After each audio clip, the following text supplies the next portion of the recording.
네, 오늘 함께 볼 말씀은 요나서 4장 1절에서 11절 말씀입니다. 요나가 매우 싫어하고 성내며 여호와께 기도하여 이르되 여호와여 내가 고국에 있을 때에 이러하겠다고 말씀하지 아니하였나이까. 그러므로 내가 빨리 다시스로 도망하였사오니 주께서는 은혜로우시며 자비로우시며 노하기를 더디하시며 이내가 크시사 뜻을 돌이켜 재앙을 내리지 아니하시는 하나님이신 줄을 내가 알았음이니이다. 여호와의 원하건대 이제 내 생명을 거두어 가소서. 사는 것보다 죽는 것이 내게 나음이니이다 하니 여호와께서 이르시되 내가 성내는 것이 옳으냐 하시니라. 요나가 성읍에서 나가서 그 성읍 동쪽에 앉아 거기서 자기를 위하여 초막을 짓고 그 성읍에 무슨 일이 일어나는가를 보려고 그 그늘 아래에 앉았더라. 하나님 여호와께서 박넝쿨을 예비하사 요나를 가리게 하셨으니 이는 그의 머리를 위하여 그늘이 지게 하며 그의 괴로움을 면하게 하려 하심이었더라. 요나가 박넝쿨로 말미암아 크게 기뻐하였더니 하나님이 벌레를 예비하사 이튿날 새벽에 그 박넝쿨을 갉아먹게 하심에 씻으니라. 해가 뜰 때에 하나님이 뜨거운 동풍을 예비하셨고 해는 요나의 머리에 쪼임에 요나가 혼미하여 스스로 죽기를 구하여 이르되 사는 것보다 죽는 것이 내게 나으니라 하니라. 하나님이 요나에게 이르시되 내가 이 박넝쿨로 말미암아 성내는 것이 어찌 옳으냐 하시니 그가 대답하되 내가 성내어 죽기까지 할지라도 옳으니이다 하니라.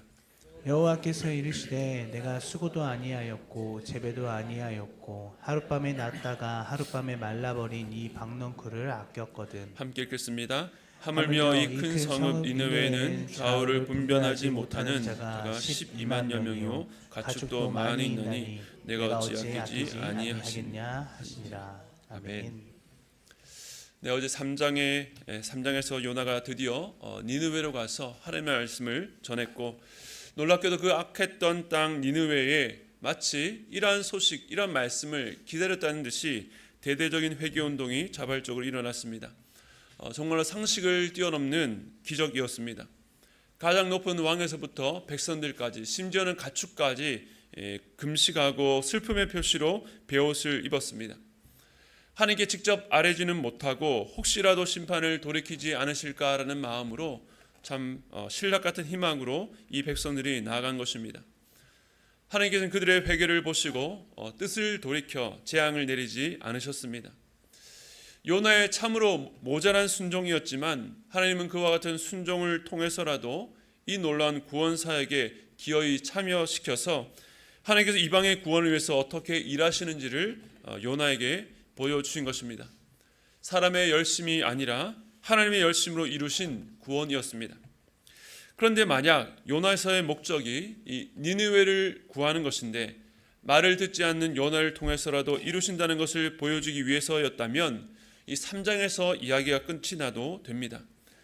하지만 요나서는 그 이후의 이야기 4장을 통해서 아직 할 이야기가 남았다라고 말하는 것 같습니다. 아니 오히려 니느웨의 회개보다 더 알리고 싶은 이야기가 있다고 말씀하시는 것 같습니다. 오늘 이 마지막 시간을 통해서 요나서가 진짜 하고 싶은 이야기, 그 말씀이 무엇인지를 살펴보기를 원합니다. 먼저 3장 이후에 이 선지자의 반응이 1절에 나오는데 요나가 매우 싫어하고 성을 냈다라고 말합니다. 요나가 대체 무슨 일 때문에 이렇게 싫어하고 성을 냈는가? 그것은 바로 니느웨의 회개와 하나님의 구원, 니느웨에 내리겠다라고 하는 하나님의 심판이 거두어진 일 때문이었습니다. 요나는 니느웨가 심판받아서 멸망당하기를 바랬습니다. 그들은 악했고 특별히 이스라엘을 위협하는 나라였기 때문에 반드시 심판받아야 된다라고 생각한 것입니다. 그러나 아무리 그래도 요나가 이렇게까지 하나님 앞에서 감정을 숨기지 않고 반응하는 것은 의외입니다. 선지자가 하나님의 말씀을 전했고 그 말씀을 듣고 사람들이 회개하고 구원을 바라는데 거기에 대해서 그것을 보고 이렇게 반발하고 심지어 싫어하고 분노하는 것이 과연 제 정신인가라고 생각이 됩니다. 요나는 지금 누구에게 분노하고 있습니까? 1차적으로는 지금 자기 눈앞에 벌어진 상황 때문에 열이 받아 있지만 그 분노의 대상은 결국 하나님이라는 것을 알 수 있습니다. 2절에서 그가 한 말이 무엇입니까? 내가 이럴 줄 알았다는 겁니다. 자기가 하나님의 명령을 듣고 다시스로 도망간 이유가 주께서 은혜로우시며 자비로우시며 노하기를 더디하시며 인애가 크시기 때문에 그 뜻을 돌이켜 이 재앙을 내리지 아니하시는 하나님이신 줄을 알았기 때문이다라고 말합니다. 즉 요나는 하나님이 어떤 분인지를 잘 알았습니다. 지금 요나는 하나님께서 사랑과 은혜의 하나님이라고 그의 성품에 대해서 길게 말하는데 이것이 그분을 찬양하고 높이는 말이 아니라 마치 이 비아냥거리는 것처럼 들립니다. 하나님의 사랑과 은혜가 니느웨같이 죽어 마땅한 악인을 용서하는 데 쓰인다면 그 하나님을 내가 싫어한다라고 반항합니다. 그렇다면 지금 요나가 원하는 것은 무엇입니까? 하나님의 공의입니다. 하나님은 사랑을 보이셨고 요나는 공의를 요구합니다. 그런데 요나가 주장하는 공의가 무엇입니까? 자기가 지은 죄에 대한 응당한 처벌을 받는 것입니다. 물론 하나님께서 사랑의 하나님이신 것을 압니다. 죄를 짓고 부족해도 하나님께서 은혜로 그에게 기회를 주시고 용서하신다는 것을 잘 압니다. 그러나 그래도 이 니느웨는 그 대상일 수 없는 것이 아니냐라고 말하고 있는 것입니다. 공의의 하나님께서 그들을 벌하시고 멸하셔야 공의가 세워지는 것 아닙니까? 그들이 회개했다고 그들을 다시 건져주시다니 이는 부당합니다. 공의롭지 못합니다 라고 주장하는 것입니다. 그러나 우리는 요나가 말하는 이 공의가 지극히 자기중심적이라는 것을 압니다. 왜 그렇습니까? 이와 같이 전혀 공의롭지 않아 보이는 은혜 혜택을 다른 누군가 아닌 요나가 먼저 받았기 때문입니다. 지난 5일 동안 우리는 요나서를 통해서 요나를 향한 하나님의 사랑과 은혜를 보았습니다. 하나님의 명령을 거역하고 반대 방향으로 도망갔던 요나, 폭풍우가 몰아치는 가운데서도 하나님께 기도하지 않고 그냥 자기를 바다에 던지라만 했던 그 요나. 그러나 하나님은 그런 요나를 참으시고 인내하셔서 큰 물고기를 이미 준비하셨고 그 속에서 니느웨를 향해 가도록 그의 마음을 돌려놓으셨습니다. 물고기 뱃속에서 요나는 자기를 구원하신 하나님께 감사하고 찬양했습니다. 자기의 부르짖음을 들으신 것을 기뻐했습니다. 요나 자신이 행한 대로 받을 보응은 당연히 심판이어야만 했습니다. 그러나 하나님은 그런 요나를 건져주셨습니다. 은혜 싸게로 그를 안아주셨습니다. 그런데 그 요나가 지금 동일한 구원의 은혜를 받는 니느웨 때문에 하나님께 분노하고 있습니다. 이것이 바로 요나의 모순입니다. 자신의 구원은 기뻐하면서 다른 사람의 구원에 대해서는 이럴 수 없다고 분노하고 있습니다. 이처럼 요나의 분노는 공의를 요구하는 의분 같지만 실은 매우 자기중심적이라는 것을 알 수 있습니다. 요나는 이러한 내면적 분노를 주체하지 못하고 또다시 급발진 모드를 발동합니다. 요나서 4장 3절 말씀 우리 함께 읽겠습니다. 시작. 여호와여 원하건대 이제 내 생명을 거두어 가소서. 사는 것보다 죽는 것이 내게 나음이니이다 하니. 이와 비슷한 고백을 이 사도 바울도 했던 것 같은데 그 고백과는 전혀 분위기가 다릅니다. 정말 하나님께 이렇게 막 나가도 되나 싶을 정도입니다. 이전에 큰 폭풍우 앞에서 자기를 들어 바다에 던지라고 했던 바로 그때로 다시 돌아간 것 같습니다. 사는 것보다 죽는 것이 낫다고 다시 한 번 더 자기 인생을 포기하려고 합니다. 요나가 왜 이렇게 브레이크가 고장난 폭주 기관차처럼 달리고 있을까요?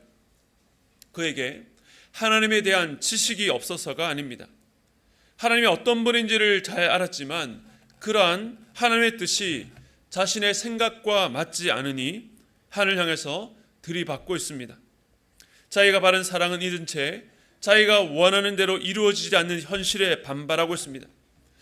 그런데 이쯤 되면 하나님도 한 번은 꾸짖으셔야 될 것 같은데 그렇게 하지 않으십니다. 하나님께서 다시 이렇게 질문하십니다. 요나서 4장 4절을 보시면 여호와께서 이르시되 내가 성내는 것이 옳으냐 하시니라. 흥분된 감정을 드러내며 죽겠다고 하는 요나에게 하나님은 매우 차분하고 부드럽게 질문하셨습니다. 이처럼 말을 걸어오시고 대화를 한다는 것은 인격과 인격 사이에만 있을 수 있는 일입니다. 하나님께서는 자기가 받은 은혜를 망각하고 남을 판단하는 요나를 결코 힘으로 밀어붙이지 않으셨습니다.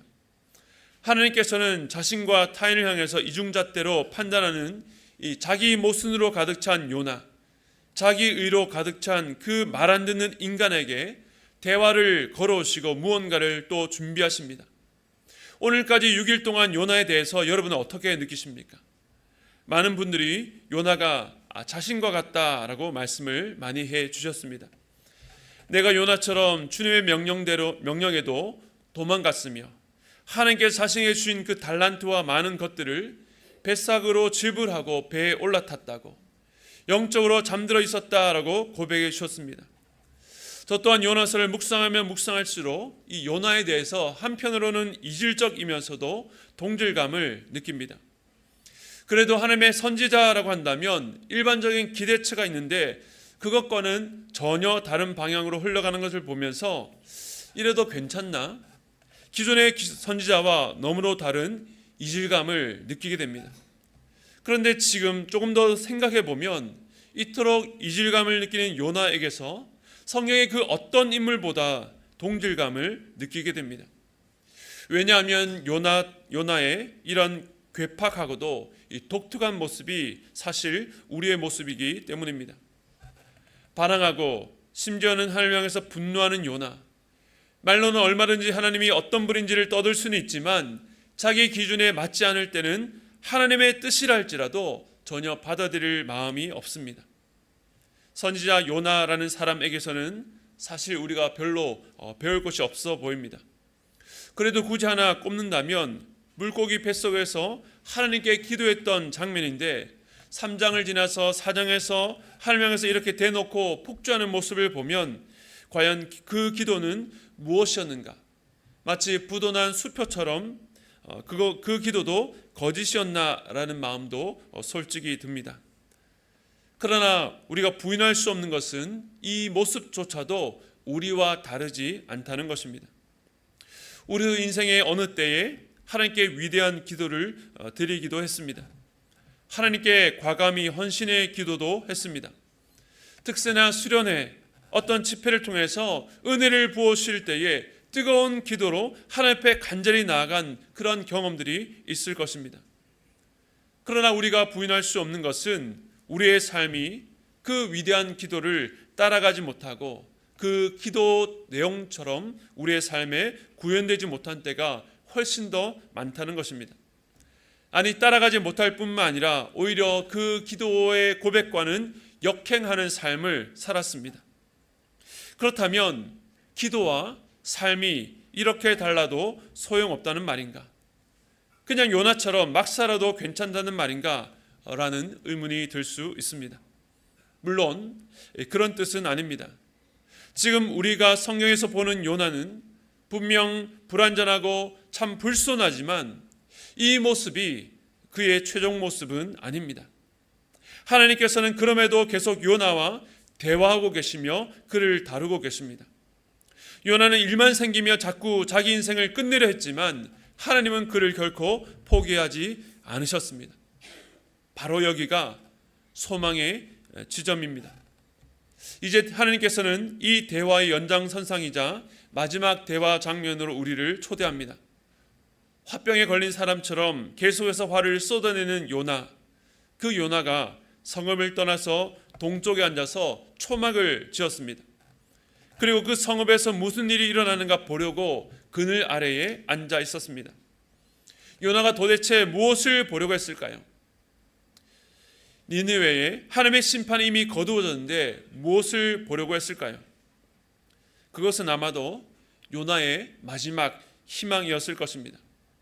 우리가 지금까지 살펴본 요나였다면 분명 니느웨의 회개 운동이 일시적인 것에 그쳐서 니느웨를 향한 하나님의 진노가 다시 일으켜지고 하나님의 용서가 철회되기를 바랐을 것입니다.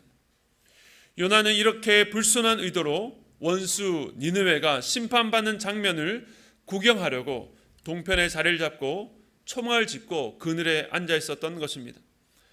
그런데 하나님께서 이 요나에게 어떤 일을 행하십니다. 오늘 본문 6절에서 8절까지를 보시면 모두 3번에 걸쳐서 하나님이 예비하사라는 문구가 반복됩니다. 즉 지금 요나 주변에 일어나는 그 모든 상황들은 하나님께 어떤 의도를 갖고 예비하신 것이었습니다. 6절에 보면 처음에는 하나님께서 이 박넝쿨을 예비하셨습니다. 이 박넝쿨이 뜨거운 태양 아래 요나의 머리를 시원케 했고 요나는 이 일로 인해서 엄청나게 기뻐했습니다. 요나서에서 요나가 처음으로 기뻐했던 장면이 바로 이 장면입니다. 두 번째 7절에 보면 하나님이 벌레를 예비하셔서 새벽에 그 박넝쿨을 다 갉아먹게 만드셨습니다. 그리고 세 번째 8절에 보면 뜨거운 동풍을 예비하셔서 요나의 머리를 쪼이게 하셨습니다. 이 모든 것들이 단 이틀 동안에 일어난 일입니다.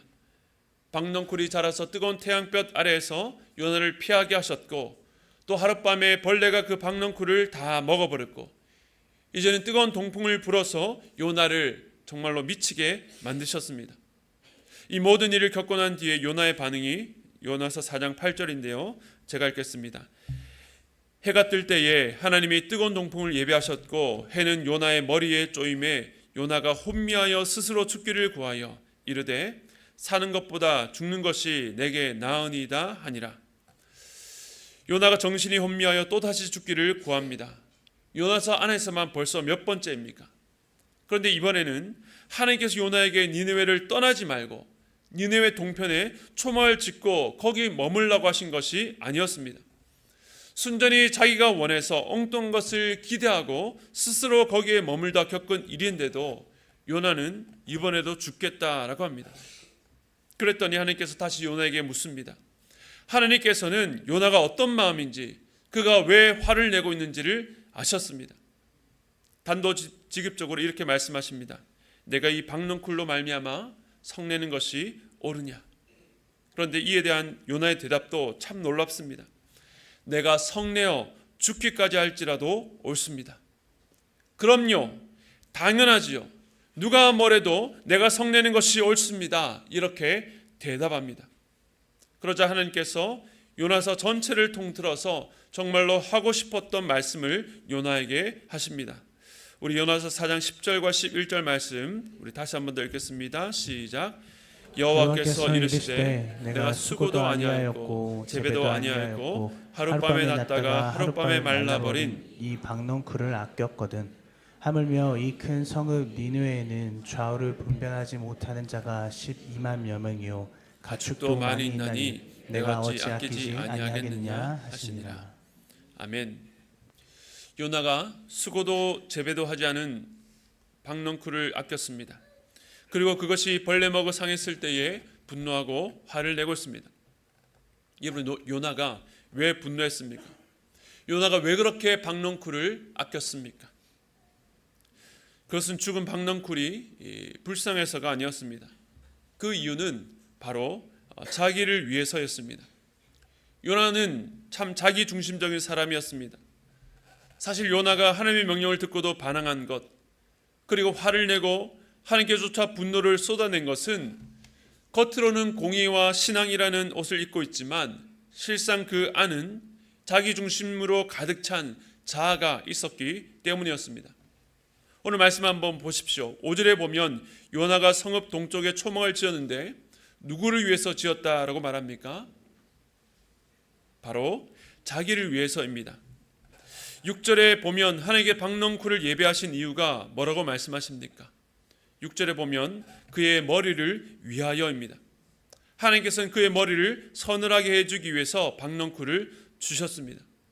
하나님께서는 요나의 자기중심적인 성향이 완전히 드러나도록 환경을 만드신 것입니다. 그래서 요나는 이때까지만 해도 기분이 너무 좋았습니다.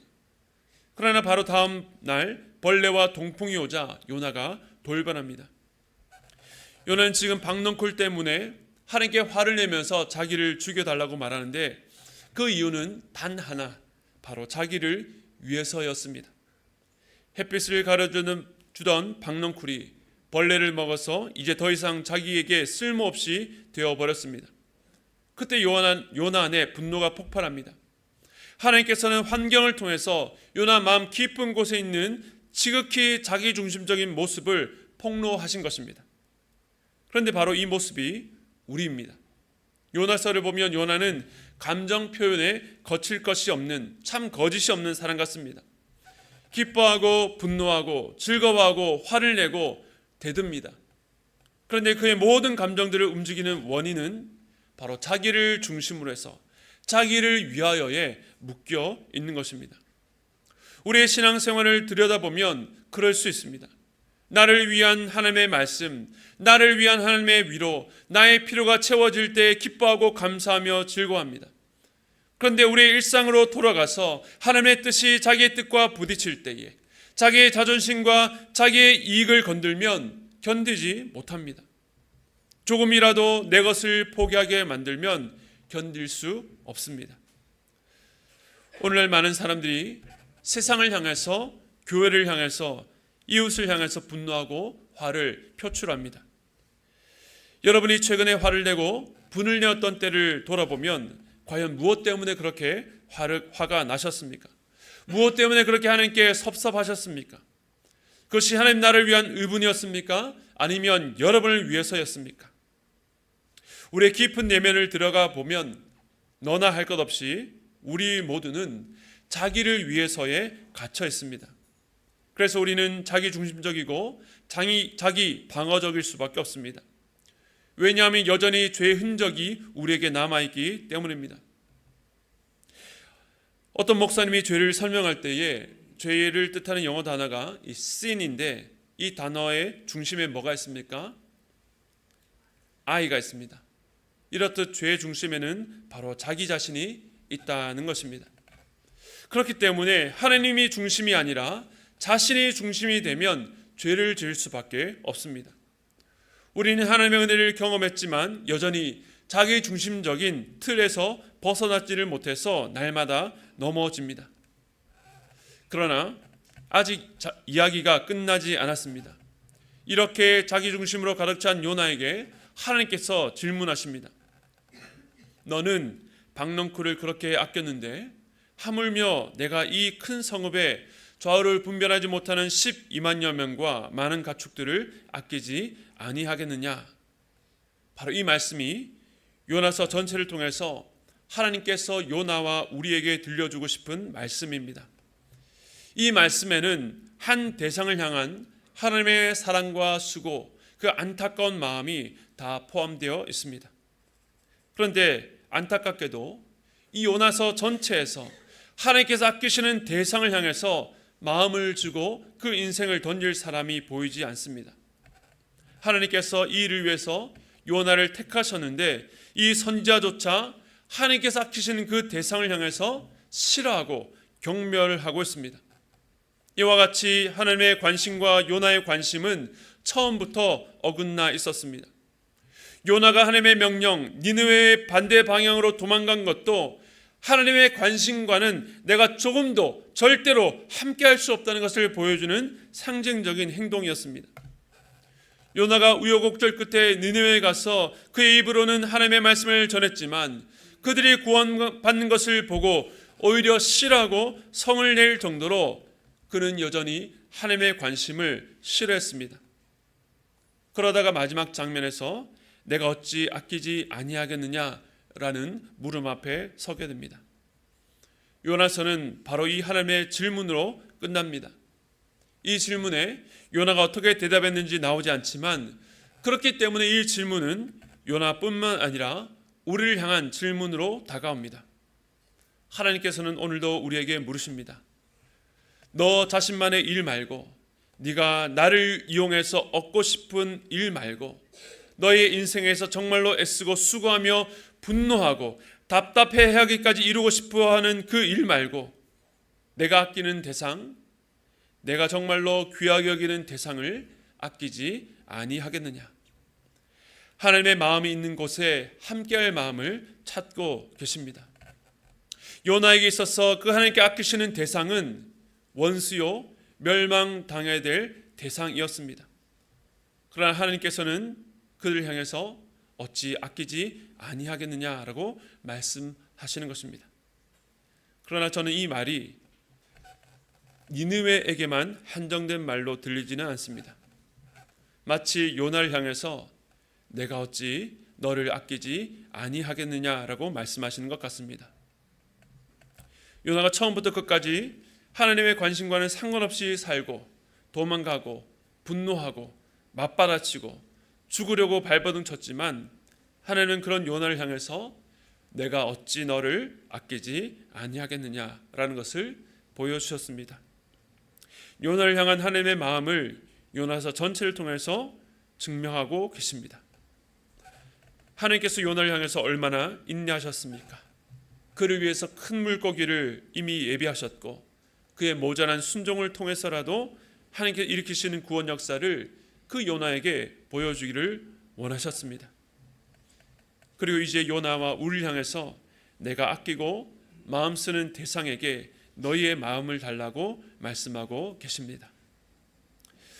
여러분들 중에 지금 요나와 같은 상황에 계신 분 있습니까? 하나님의 명령과는 정반대로 가고 있는 사람, 도주 중인 사람, 도망가다가 큰 풍랑을 만난 사람, 물고기를 통해서 큰 구원과 도움을 경험했지만 또 엉뚱하게 반항하는 사람. 그러나 그런 사람을 향해서 하나님께서 마치 이렇게 말씀하시는 것 같습니다. 네가 그렇게 도망다니고 반항하고 대들어도 내가 어찌 너를 아끼지 아니하겠느냐.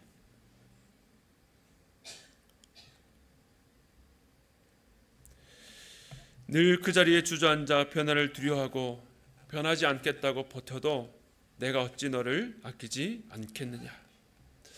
돌아보면 제 삶의 굴곡마다 저의 모자람과 부족, 실패로 인해서 엎드려져 있을 때에 주님께서는 저를 향해서 내가 어찌 너를 아끼지 않겠느냐라고 말씀해 주셨습니다. 그것이 제게 큰 위로가 되었는데 오늘 주님께서 여러분에게 주시는 그 말씀을 여러분 들으시기 바랍니다. 하나님은 인내하시고 추격하셔서 여러분에게 하나님의 일하심을 보여주시고 그래도 여러분을 아끼신다는 사실을 깨닫게 하실 것입니다. 그리고 그 마음을 깨닫게 되었다면 이제 자기 일가 스스로를 아끼는 그 마음에서 벗어나서 하나님의 마음이 있는 곳, 하나님의 관심에 여러분의 소원과 마음을 두며 살기를 축복합니다. 사랑하는 성도 여러분, 요나와 같은 우리를 인내하시고 기다리시며 보호하시고 하나님 일 앞에 세우시는 하나님과 이제 마음을 같이하여 주께서 여러분을 통해서 보여주시는 하나님이 아끼시는 그 대상을 향해서 자원하는 마음으로 발을 내딛는 여러분 되시기를 소원합니다. 거기에 여러분의 마음을 쏟아 이제 자신만을 위한 기쁨으로 사는 것이 아니라 하나님의 기쁨이 여러분의 기쁨 되어 살아가는 은혜가 있기를 축복드립니다.